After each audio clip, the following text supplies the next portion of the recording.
Hi everyone, welcome back. So today I'm going to be going further into the US civil rights movement, looking at the beginning of the end for segregation with the Brown versus Board of Education decision.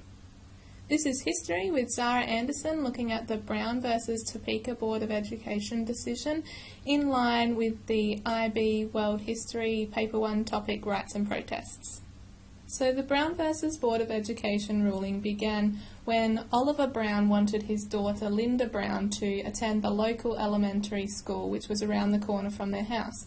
Unfortunately, it was a school for white children, and so they had to travel 1 mile for Linda to attend the local black primary school. Oliver Brown protested against this and appealed against this decision, saying that she should be allowed to go to the nearest school, the one that was around the corner from their house. Oliver Brown wasn't the only person involved in this lawsuit. There were a group of 13 parents involved in the lawsuit. These were 13 parents who had failed to secure enrolment in the closest primary school and were having to travel distance for their child to attend the African American school, which was much further away than the local primary school, which was for white children. So although there were 13 parents involved in the lawsuit, Brown's name was chosen to be the lead on the case because he was a local community leader. He was a pastor in the area and was well respected in the community.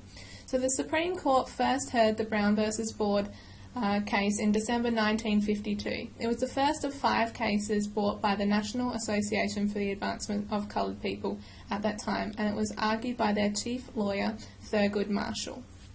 So the case was taken to the Supreme Court, and basically it was taken to the Supreme Court because they were trying to argue or decide whether segregated education was constitutional or not.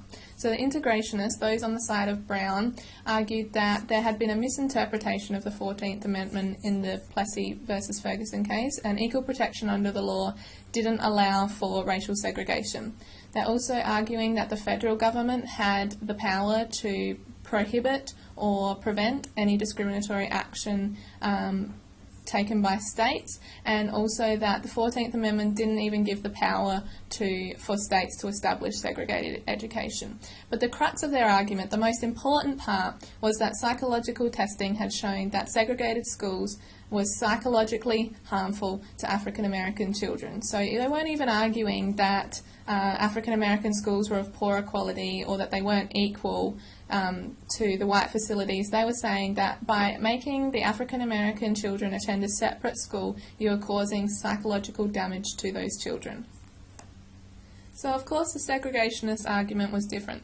Those on the side of the Board of Education rested on 4 arguments. Firstly, that the Constitution didn't require white and African American students to attend the same school, that social separation of white and black citizens was a social custom and should be left up to the states to decide, that segregation wasn't harmful to black people, and that although there was some differences in the quality of schools, white people were making the effort to make the facilities equal, and because blacks were still living with the effects of slavery, it would take some time for a true equality to be achieved, but efforts were being made towards that.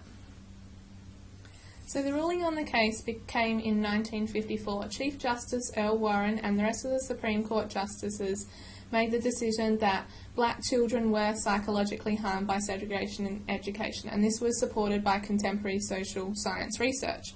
Therefore, if you make that extension, segregation as a whole concept psychologically harmed African Americans, and the Plessy versus Ferguson ruling of separate but equal was not possible, because if one group is psychologically damaged by the separation, then it can never be equal, because even though the facilities might be equal, the psychological harm that one side is experiencing means it can never be equal. So therefore this was a really important case because basically it ruled that segregation was therefore unconstitutional.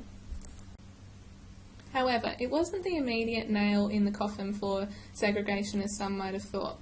Warren and the other Supreme Court justices were scared of negative public reaction, and so they didn't give any direction as to how and when desegregation needed to take place. However, at the end of May 1955, states were ordered to proceed with desegregation with all deliberate speed, but they were never told directly how they had to do that or when they had to do it by. So the Brown versus Board of Education decision was a landmark decision in the civil rights movement in that it basically stated that segregation was damaging towards the African American race and therefore was unconstitutional. However, like I said before, it wasn't the nail in the coffin that everyone expected, and so my next video, if you tune in, will be about the reactions to the Brown versus Board of Education and how it was implemented across the United States. See you next time. Bye!